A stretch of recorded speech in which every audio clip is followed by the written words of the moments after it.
Almost managed to forget it was today. They're here for me, Geralt. I'm going to Nilfgaard, to Emir. I know you didn't expect this, but in Vizima, my father and I spoke. For long. Argued, really, and parted. Then a messenger came with a letter. I didn't say anything at first because I wasn't sure, and then I realized I had to stop fleeing. I realized that if I wish to change anything, I cannot do so hunting monsters round forgotten villages. I must do so from there, from Nilfgaard. You could have told me, warned me. I wanted to, but I didn't know how. I've been happy here. I was afraid I'd ruin it. I wanted to make every minute count. So, back at the nest, how was about this? I didn't pry, didn't want to force you to tell me. Thought we had time. A lot more time. You make this choice on your own? If you mean to suggest Yennefer had anything to do with this, then the answer is no. Great. She even know? No. And I'd prefer she not get involved this time. I'll let you tell her that. Is this what you want? Yes. You'll not try to stop me. Take me to the Blue Mountains by force. Traveled half the world to find you, but I never intended to force anything on you. I know. You'll be fine. You're a Witcher. We needn't say goodbye. Of course we don't. I don't know when we'll see each other again. You know where to find me. You can't possibly stay at Kaer Morhen all the time. Makes no difference. You'll find me. True. Remember what I taught you. Never know, could be useful there too.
Prior to undertaking anything in that regard, sir, I feel I should inform you that someone has been awaiting your arrival.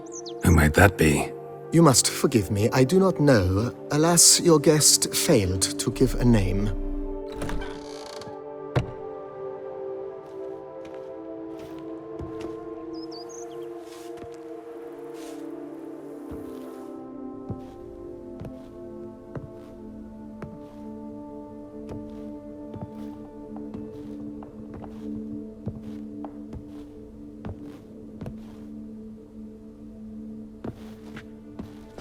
You look good.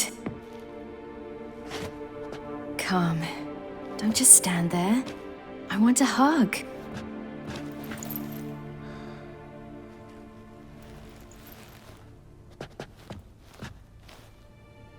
Thought I'd never see you again. Well, I've departed, escaped, been forced to flee so many times. Yet, I always returned. You ought to be used to it by now. I like coming back into your life. I'm just glad you're here. You've a lovely home, with a great deal of potential. And got it from the Duchess as her down payment for killing the beast. Even started to renovate a bit. Come outside, let me show you the grounds.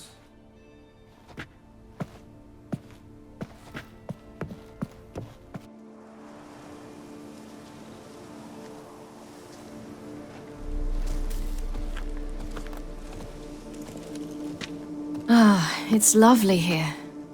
I could stay forever. Anything stopping you? Obligations, duties.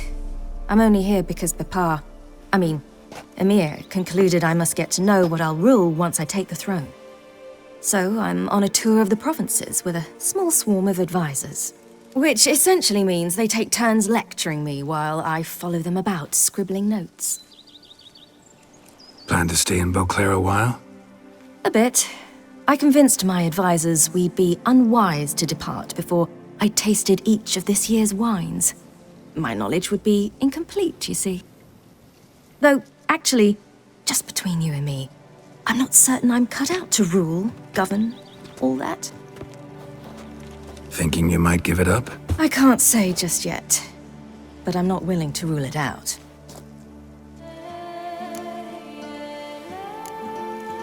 Preparations for the coronation coming along? Not at all. I told him I'm in no hurry. I must see what the whole thing's about first. Acquaint myself with the Empire's institutions, laws, and so forth. No pressure from Emir to speed things along? He tried.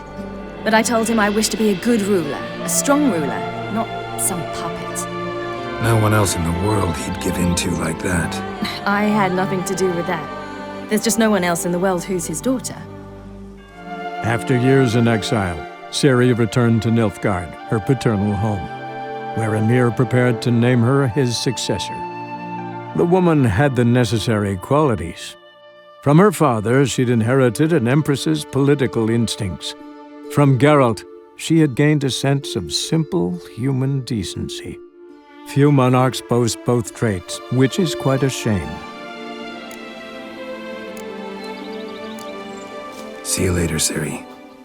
Take care of yourself.